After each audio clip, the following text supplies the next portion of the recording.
Oye, el último caso, ¿cierto?, de salida de autoridades tiene que ver con Andrea Gutiérrez, la ex subsecretaria de las Culturas y las Artes, quien renunció el día viernes, renuncia que se hace efectiva durante el día de hoy, ¿cierto? Y de lo cual también declaraba la ministra del Interior. ¿Todo por qué? Porque ella había validado un convenio con una fundación que había sido su ex empleado. O sea, ella trabajó en una fundación, deja esa fundación, va al gobierno y es en ese contexto en el que ya valida, ¿cierto?, sin abstenerse y sin informar respecto de este convenio, un convenio con esta fundación en particular. Ahí está, subsecretaria de las Culturas, Andrea Gutiérrez renuncia y el presidente ordena además un sumario en su contra. Fue por la adjudicación de recursos a una corporación de la que ella había sido directora. Cabe destacar que durante su gestión, organizaciones de funcionarios ya habían solicitado su salida. ¿Correspondía a todas luces la salida de la subsecretaria Gutiérrez, Marcelo?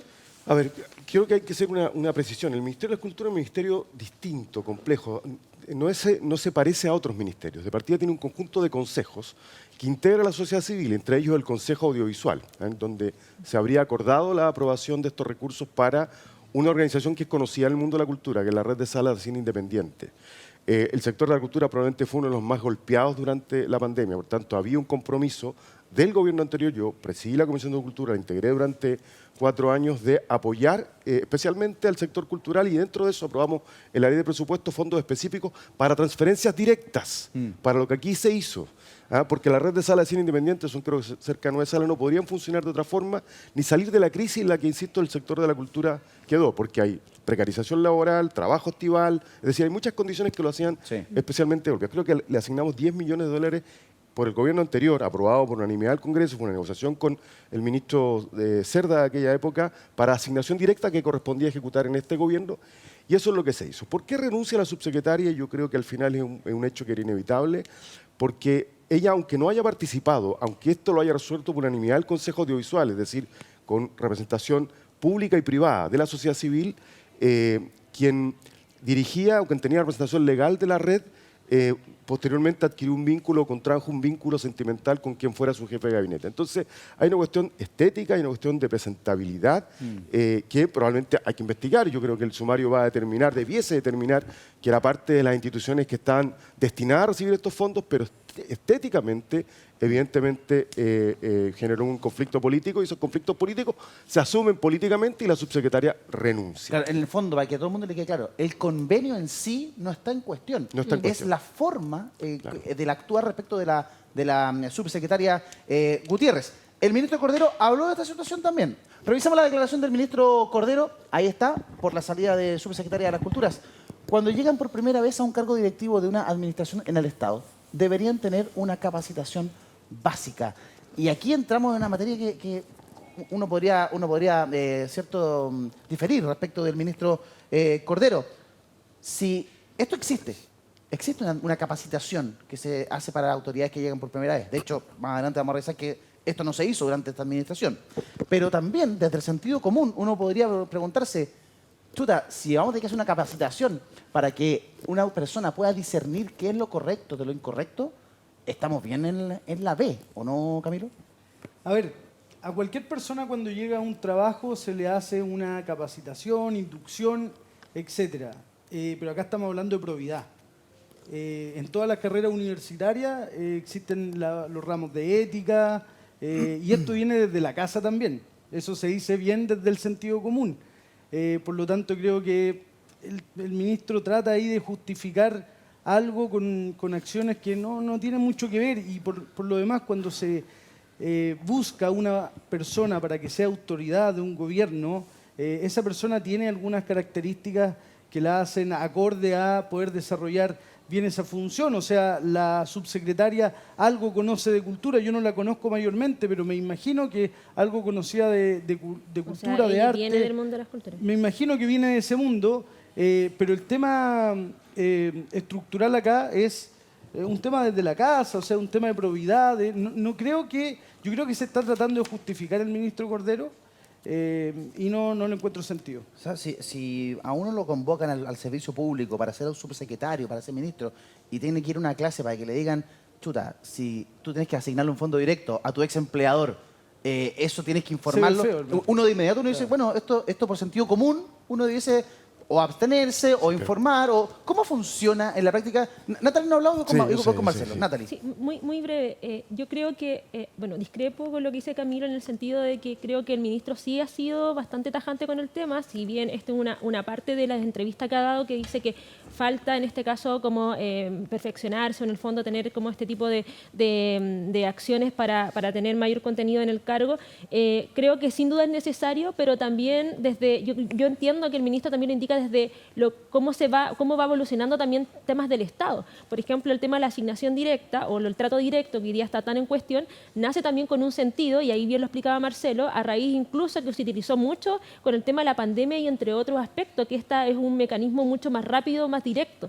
Y el tema en cuestión que está de fondo, que no se pone, de hecho la subsecretaria hace la acción de, en este caso, poner su renuncia, sino que más bien lo que se está realizando, en este caso de mi punto de vista, es cuestionar sin duda el tema de fondo. Y yo creo que ahí el mundo político, ¿no?, que está debatiendo de esto no ha puesto el ojo donde efectivamente debiese estar, que es el tema de fondo. Sepo. Mauricio Daza, ¿qué le parece esto que plantea el ministro de que se debiese hacer un curso o una capacitación a personas que llegan por primera vez a administrar el Estado?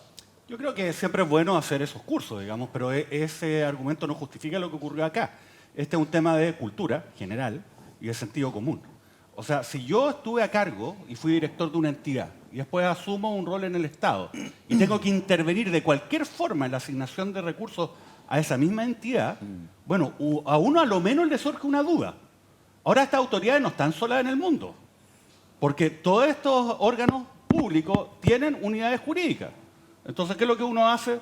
Llamará al abogado a cargo, pues le preguntará, ya sabe que, mire, está esta situación. Es sentido común, es como normalmente una persona, ¿no?, se debiese comportar bajo cierto estándar, digamos, de normalidad. Y acá no se cumplió.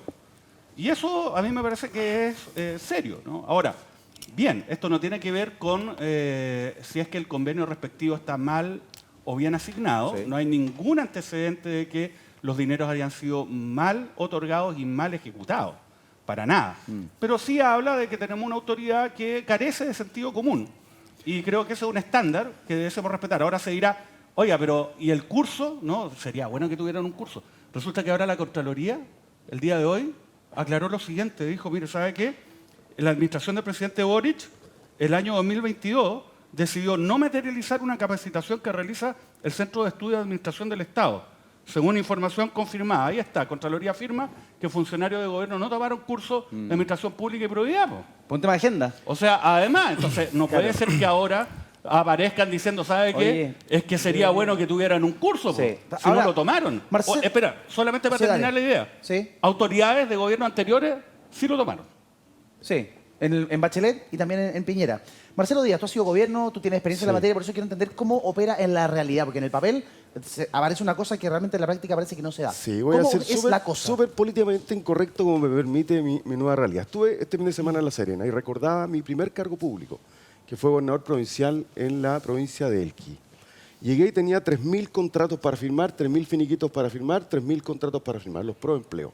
Recuerdo una vez estaba la primera semana hasta las 3, 4 de la mañana firmando papel y revisándolo y desesperado, no entendía nada, tenía 29 años. Y bueno, me apliqué, al final hice una buena gestión según el Ministerio Interior y no fracasé ni terminé ningún... Pero en ese momento yo pensé en una frase, y cuando me pruebo unos zapatos tengo que asegurarme que me quedan bien. Si me quedan mal, no me los pongo, compro otro. Lo mismo pasa acá, porque yo no recuerdo esos cargos, me alegra que existan hoy día, pero uno tiene que también tomar el peso de la responsabilidad que asume. Entonces, las inducciones se hacen, yo creo que a eso es lo que se refiere el ministro Cordero y está bien, no conocía la existencia de estos cursos, a mí no me lo ofrecieron jamás, pero voy a ir al caso de nuevo. Hasta donde yo sé, salvo que yo tenga una información errada, en este caso no se reprocha que la subsecretaria haya sido parte de esa organización. Lo que se reprocha es el vínculo de quien fuera su jefe de gabinete con la coordinadora, que son pareja. Porque está regulado cómo se hace en el Estado. Si yo tengo un vínculo con una organización en la que participé, esa organización no está proscrita. Yo tengo un deber, el deber de abstención. Y bien decía Mauricio, los departamentos jurídicos le dijeron a la subsecretaria, hasta donde yo sé, información de prensa, información abierta, no tengo ninguna información privada, usted no debe participar de la sesión del Consejo Judicial que ella preside, o no sé si lo preside, pero del que participa cuando se discute este convenio porque usted fue parte, ella cumplió. Entonces, yo voy a decir, y aquí voy al motivo incorrecto, yo entiendo que ella renuncia para ahorrar un problema. Ejerce responsabilidad política. Me voy porque aquí se quiere utilizar este caso que hasta ahora, según la información conocida, no adolece de ninguna irregularidad. Es una institución que está en la lista de beneficiarios, que tiene existencia previa, que todos los que estamos en la cultura y más allá la conocemos. Es una institución prestigiada, la red de salas de cine independiente, adquirió fondos por vía trato directo porque así lo acordamos el gobierno anterior en una partida del presupuesto. Claro. 10 millones de dólares para cultura para hacer frente a la crisis, o sea, subsidio directo a la vena para recuperar a uno de los sectores más golpeados por la pandemia. Entonces hasta ahí está todo bien. Claro. Ella no participa. El jefe de gabinete de ningún subsecretario es parte de esas decisiones. Es un consejo, insisto, público o privado. Entonces yo entiendo que ella renuncia para ahorrarle un problema al gobierno. Si en cambio le pidieron la renuncia como consecuencia de esto, yo considero que es una torpeza mayúscula al gobierno. ¿Sabe por qué? Porque el gobierno termina sometido a lo que la ministra toda decía que no hay que someterse, a la política del que grita más fuerte. Si es por eso, y por eso se le pidió la renuncia, creo que es un error del gobierno y tiene que poner fin a esta... hacerle caso a su ministro del Interior. No hacerle caso al que grita más fuerte. Perdonen. Sí, está perfecto. Ahora, respecto del sumario que instruye el presidente, también me gustaría conocer tu opinión, pero el día de ayer, cuando se estaba lanzando, ¿cierto?, el tema de los Panamericanos, estaba también presente el ministro de Cultura, Jaime de Aguirre, cuando se sabe toda esta información. Esto fue lo que declaró el ministro Jaime Aguirre. Ahora no. ¿Pero qué le parece la renuncia de la ex subsecretaria? Después le preguntamos. ¿Pero por qué renunció la ex subsecretaria? Después le preguntamos, por favor. Que después se... Muchas gracias. Gracias, muchachos. Estamos en otra situación ahora. ¿No se refirió usted a la renuncia de la subsecretaria de Cultura, ministro? Digo que respetemos. Eso es lo que no declaró el ministro de Súper Cultura. aclarador el ministro, po. Con eso ya, oye, ya no necesitamos, cerremos el tema.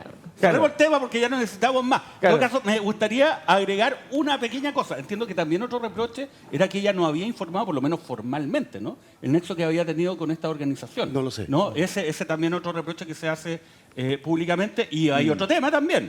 Oiga, no solamente este punto. Tienen la mansa crema, para decirlo suave, en el Ministerio de Cultura hace rato. Sí, ¿no? Y ahí también los subsecretarios tienen un rol, ¿no? Y esto sigue como si nada. Y además este señor de Aguirre no solamente no contesta, sino la última vez que habló fue para contradecir al presidente diciendo, ¿sabe qué? Yo al final del día considero que estuvo bien que no hayamos ido a Frankfurt. Oye, después que el presidente dijo, oiga, está mal y quiero que lo revisen. Imagínate, das esas cuyas porque parece que, bueno, este señor está en otra cosa. Sí, pero es un diario del país. Si Natalie. tú me permites, a modo de reflexión, yo creo que sin dudas hay casos que efectivamente requieren de una mayor profundización, que ya lo hemos visto, el caso de Democracia Viva, entre otros, ¿no? Pero también creo que es necesario que el gobierno al cual adhiero, ¿no?, también tenga la capacidad de aclarar los temas, porque muchas veces el silencio genera dudas y esas dudas muchas veces se malinterpretan y se utilizan, ¿no?, por parte del mundo de la oposición, que hoy día está, en este caso, está buscando espacio para poder incidir. Y creo que el silencio que en este caso tiene el ministro podrá ser desde su agenda estratégica, no lo sé, solamente genera esa duda que incluso con el relato que hace Marcelo acá uno puede entender mucho más, ¿no?, el conflicto como tal. Entonces creo que ese silencio o esa estrategia comunicacional que hoy día se está dando es una estrategia que es errada y que tampoco viene a aportar mucho al espacio de lo que hoy día somos parte nosotros del Frente Amplio. Es una crítica de una manera constructiva, pero creo que hay muchas cosas, hay mucho humo de por medio y en tanto humo muchas veces no se va a esclarecer lo que efectivamente es incorrecto de lo que efectivamente está correcto. Y respecto de lo que planteaba Marcelo, Camilo, esta renuncia, ¿cierto?, o salida de Andrea Gutiérrez es bastante más digna o bastante más responsable respecto de su gobierno de lo que han tenido otras figuras políticas u otros protagonistas de otros escándalos. Como Giorgio Jackson, por ejemplo, que pudo haber sido lo solidario que fue la subsecretaria y renuncia. Giorgio Jackson hace mucho rato pudo haber sido solidario con su amigo, con su gobierno, con su proyecto político y haber salido del gobierno. Y creo que lo de la subsecretaria, a mí personalmente, insisto, no la conozco, no tengo idea de su trayectoria, me parece que es responsable en hacerlo. Marcelo lo decía, si se lo pide el gobierno, ya ahí eso es un poco complicado y es distinto. Pero si ella lo hace porque se da cuenta que efectivamente lo hizo mal, tal como decía Mauricio, se asesoró, le dijeron que no lo tenía que hacer, lo hizo de todas maneras. Si ella se da cuenta y renuncia, me parece que es... más allá de que se tiene que seguir adelante con el sumario, se va a esclarecer, etcétera, etcétera.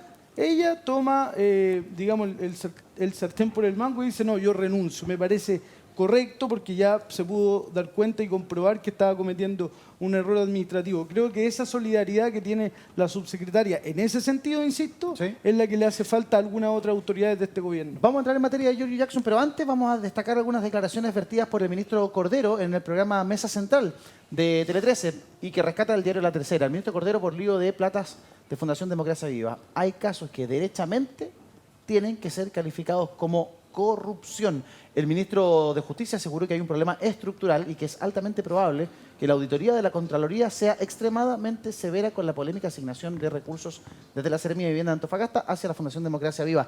Endurece el tono también el gobierno, no se queda en lo que habíamos visto hasta la semana pasada, sino que aquí hay una ofensiva del titular de justicia, no es cualquier autoridad, ¿cierto? Es directamente un ministro importante, un ministro relevante, el que sale a decir esto es corrupción. Y aquí hay un problema estructural, lo que además nos adelanta que hacia el futuro podríamos ver más casos como este, Marcelo. Sí, bueno, se está convirtiendo en una tónica, ¿no? El que va fijando un poquito la línea de la reflexión más estratégica del gobierno la plantea el ministro de Justicia. Yo creo que él hace una calificación que es política porque él además es un brillante abogado, sabe que la calificación penal en último término le corresponde a los tribunales. Pero toma una decisión política al gobierno, decir, mire, estamos frente a casos de corrupción, nosotros no le vamos a quitar el pecho al bulto, ¿no? A las balas. Siempre me va mal con los refranes. ¿Para qué cuando era José pasaba lo mismo, y decía, bueno, el pecho a las balas. Poniendo el pecho a las balas. Eso, el pecho a las balas. Yo creo que esa es una buena cosa, que no tiene que ver con la calificación jurídica, me parece una línea correcta, pero también aquí falta, por ejemplo, una reflexión. Yo leía el fin de semana noticias sobre el informe de Contraloría de 34.000 millones, 29, 34 convenios, 29. Eso. Súper bien. Importante, y esa es la pega, toma razón, los considera que no se ajusta a la legalidad, los representa, ¿cierto? Ese es el procedimiento de la Contraloría. Creo que es importante que la Contraloría nos regale otro análisis. ¿Cuántos para atrás fueron tomados de razón y que tienen el mismo estándar? Porque, y no estoy apuntando a la Contraloría, lo ha dicho muchas veces el Contralor, le faltan recursos, le faltan investigadores. Para hacer la macroinvestigación que está haciendo ahora, anunció que tenía que dejar muchas otras investigaciones relevantes de lado, pero es importante, ¿sabes por qué? Para entender la magnitud del problema ya más omnicomprensiva. Claro, mayor ¿Qué cabalidad. tenemos que hacer? ¿Dónde está el problema? ¿Dónde está la falla? Sí. Porque no me digan a mí que son estos últimos 34 contratos los únicos que pueden haber tenido problemas y que antes la Contraloría no tuvo ningún fallo y todos los que pasaron toma razón están sobre el estándar. Ese es un dato importante. Sí, además y que, claro, cuando digo antes no me refiero solo al gobierno anterior, al antes y anterior y anterior. Exactamente. Etcétera. Hay que tener real conocimiento. Y déjame- A cabalidad lo que pasa acá. Mira, todo esto que apunta Marcelo corresponde a acuerdos suscritos este año, el Claro. 2023.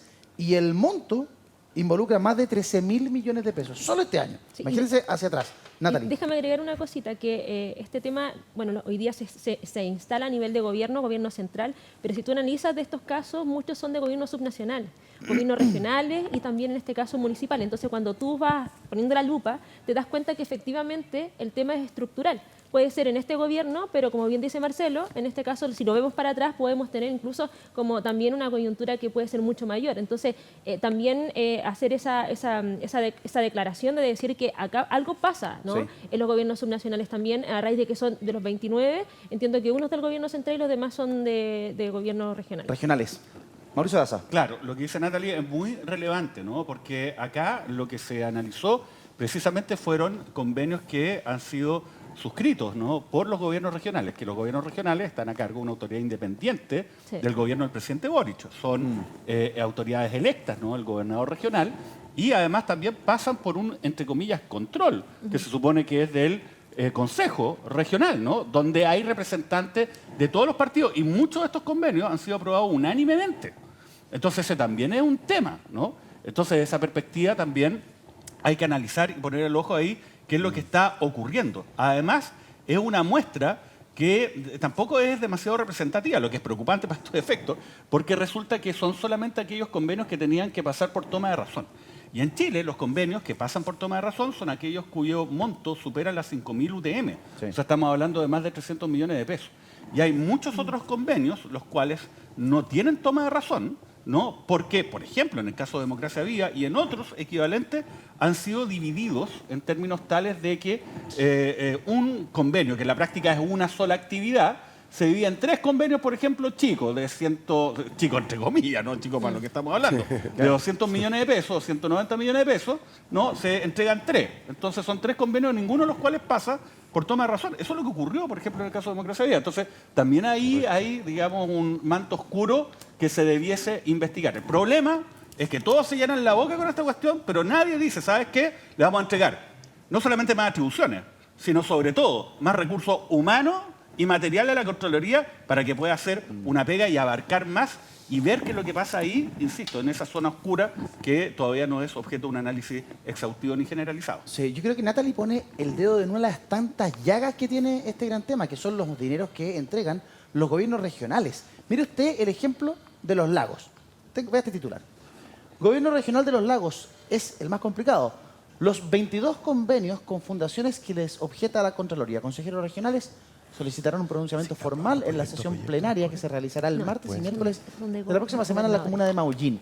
Hay que recordar que en el gobierno de los lagos, en particular, hay muchísimos convenios que llaman la atención, ¿cierto? Pero hay uno con la Fundación Participa, que es una fundación que reúne ciertas características que usted ha escuchado probablemente. Una fundación nueva, una fundación que se ha adjudicado millonarios contratos, y uno de ellos es de más de 1.200 millones de pesos, directamente a través de traspasos por el convenio. Fíjese que el Contralor Jorge Bermúdez congeló la toma de razón de los convenios en el país tras los casos que estallaron como los denominados líos de plata. Y a un mes de ese freno mano, la entidad ya cuenta con un primer estado de avance, de lo que decía Marcelo. 34 casos analizados, 29 no cumplen con los estándares. La cifra es impresionante. Y respecto de los lagos en particular, fíjese que entre las transferencias declaradas ilegales por Contraloría figuran los 1.200 millones que el Gore de los Lagos, en Patricio Vallespín, exdemócrata cristiano, se lo entregó, lo estamos viendo ahí, lo estamos viendo en imágenes. Fíjese, le entregó a la corporación Quiñe Fuxarruca Kimun. Mismo caso ocurre con otras 3 transferencias realizadas a la Fundación Chinquihue por un total de 2.061 millones de pesos. Todos estos convenios son los que indaga la Fiscalía. Es increíble. Aquí está en particular lo de la Fundación Participa. Lo conversamos con CIPER Chile, con el Nico Sepúlveda de CIPER, respecto de la Fundación Participa. Se le aprobó una transferencia de 1.200 millones de pesos. Ahí está la Fundación, el Instagram de la Fundación. Y esta es una ONG que es dirigida por el ex candidato a concejal por el PPD y el PRO, Daniel Ibáñez, y también es parte de la indagatoria que lleva el Ministerio Público. Entonces, cuando en un gobierno regional hay 22 acuerdos cuestionados por cifras que son, la verdad, siderales, uno dice, bueno, ojo con los presupuestos que manejan los gobiernos regionales, que son muy importantes, pero también ojo cómo se entregan. Natalie, tú eres consejera regional. Sí, y gracias por tocar el tema, porque en el fondo acá, bueno, lo decía, hay un tema que es estructural, pero también que se agudiza mucho más como cuando se da esta figura del traspaso de competencia a los gobiernos regionales. Existen 2 mecanismos que se dan para poder transferir recursos. Uno, donde el Pleno en su conjunto, los consejeros regionales votan proyectos que tienen que ver con infraestructura, etcétera, que es parte del Fondo Nacional de Desarrollo Regional. Y otros que tienen una figura que son directamente atribuciones del gobernador o gobernadora, quien sea, que son en este caso de transferencia directa, o no, o de trato directo, como le quieran decir, y que tiene que ir con un determinado eje en materia del plan de desarrollo. Y eso es un tema de que hoy, como es relativamente nuevo el traspaso de competencia, tampoco hay figuras de fiscalización, ¿no? O sea, uno como consejero regional puede realizarlo, me imagino que los lagos, lo están realizando, pero aún así existen pocos mecanismos. Más también agregar que hoy día la cantidad de funcionarios que están en los espacios de los gobiernos regionales son bastante poquitos. O sea, hoy día tenemos un traspaso de competencia, una institución nueva que se crea dentro de Chile, pero con funcionarios que son, en este caso... ¿Cuántos funcionarios hay en Valparaíso, en su consejo? En el consejo regional podemos hablar que tenemos 100 funcionarios para 38 comunas, ¿no? Y si usted ve eso, 100 funcionarios es muy poquito. O para 38 comunas con diversas temáticas, diversos departamentos, etcétera. Entonces, ahí aún estamos en un proceso en Chile de traspaso de competencia. Ahora, sin duda, esto no quiere y no justifica en ningún caso este tipo de acciones que no sabemos si en este caso se hicieron o no la función que tenía esta fundación, etcétera, que eso es otro tema, si cumplieron o no. Pero que efectivamente existen este tipo de mecanismos y por eso agradezco el espacio, porque esto es uno de los temas que yo y otros más colegas a nivel nacional hemos estado levantando que efectivamente se quiere generar un equilibrio también con la figura del gobernador. Hoy día los consejeros regionales tienen muy pocas facultades de fiscalización frente a la figura hoy día, que la agradecemos y bienvenida, frente a la figura del gobierno regional o el gobernador. De los 29 convenios declarados ilegales en todo el país, 22 tienen origen en la repartición que lidera Vallespín, ¿cierto? Los lagos, Marcelo. Yo creo que hemos sido, voy a decirlo coloquialmente, pero me voy a ser más riguroso, cicateros, amarretes con el desarrollo de la descentralización. Porque, mira, hasta para instalar al gobernador o gobernadora con el antiguo intendente y delegado, hubo disputa que todo el quinto piso, el cuarto piso, el tercer piso. Ni siquiera les creamos... Puras mezquindades. Claro, ni siquiera les habilitamos una sede propia, les repartimos un funcionario acá, otro allá. Aún no se aprueba la ley de rentas regionales. Entonces, claro, hay debilidades. Yo entiendo, insisto, yo no quiero partir siempre desde esa lógica. Mi condición de abogado me lo exige, que la Contraloría lo que ha hecho es decir, mire, estos contratos no dan el estándar, los tiene que volver, tienen que revisarse. No están aprobados esos convenios, no han cumplido el trámite de toma razón. Está todo el hoyo negro que dice Mauricio que es verdad. Pero yo creo que hemos sido cicateros, mezquinos, amarrete con los gobiernos regionales, porque los creamos, van en la dirección correcta, con todo el proceso de descentralización que Chile requiere y necesita para que este centralismo permita que las regiones desarrollen sus propias vocaciones y capacidades.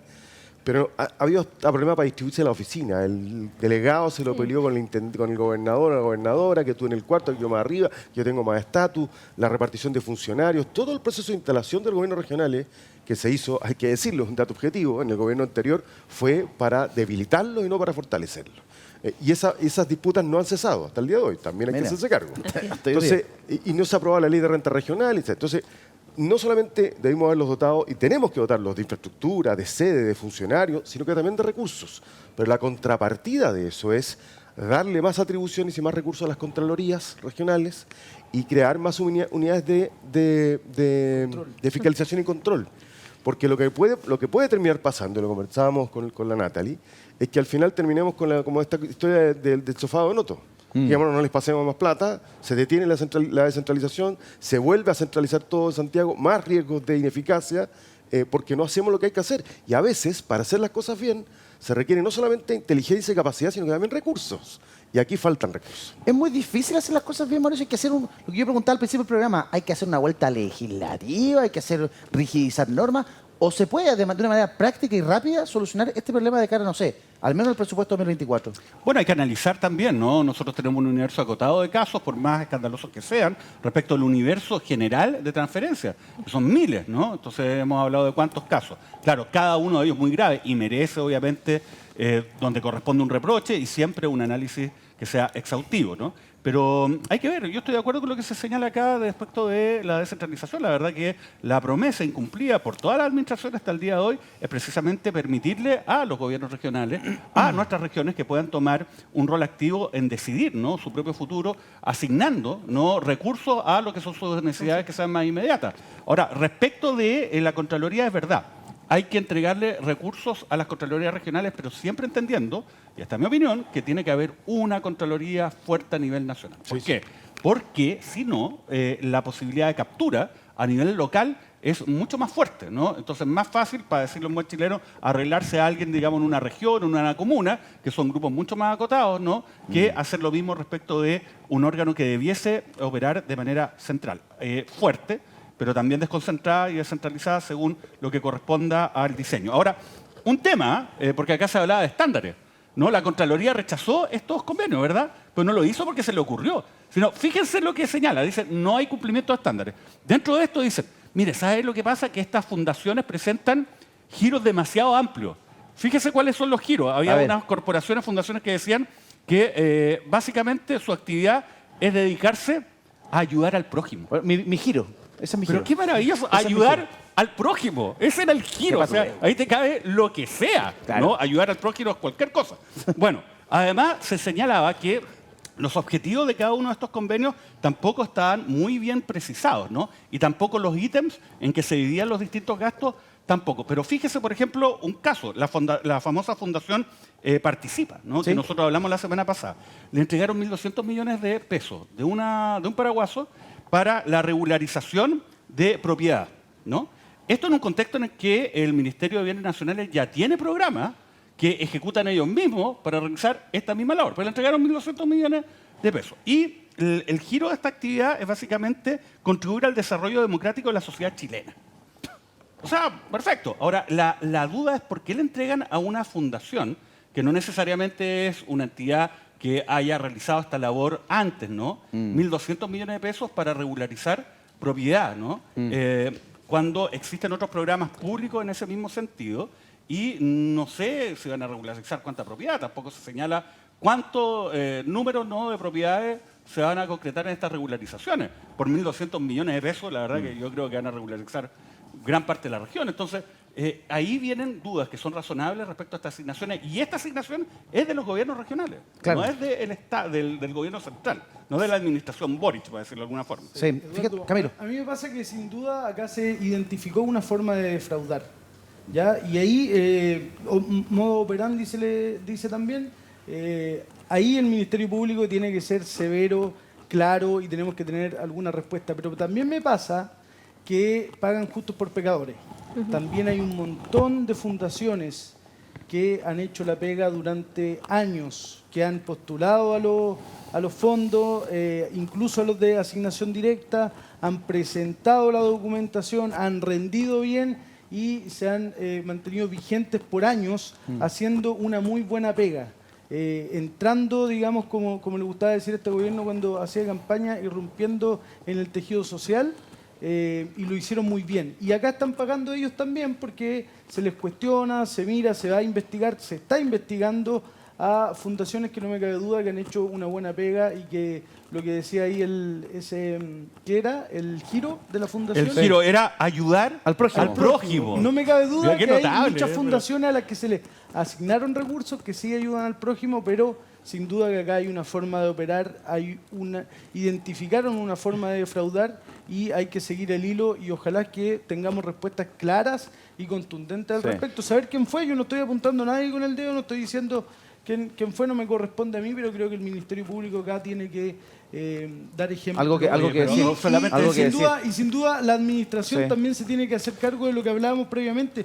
Yo estoy súper de acuerdo, las herramientas de control tienen que existir, tienen que ser claras y que esto le enseñe a la administración que hay que ser contundente en eso si la ciudadanía lo espera. Claro, más, Claro, que ayudar, pero- más que ayudar al prójimo, parece que la caridad parte por casa en algunas fundaciones. Parece que ayudar al prójimo, digamos, sus familiares, sus amigos, pero Claro. ayudar al prójimo no es serio. O sea, ayudar al prójimo como giro de cualquier entidad puede ir desde construir un puente, Hasta hacerle hacer cariño a obras alguien. hidráulicas o hacer conferencias de educación Ah. cívica. Po.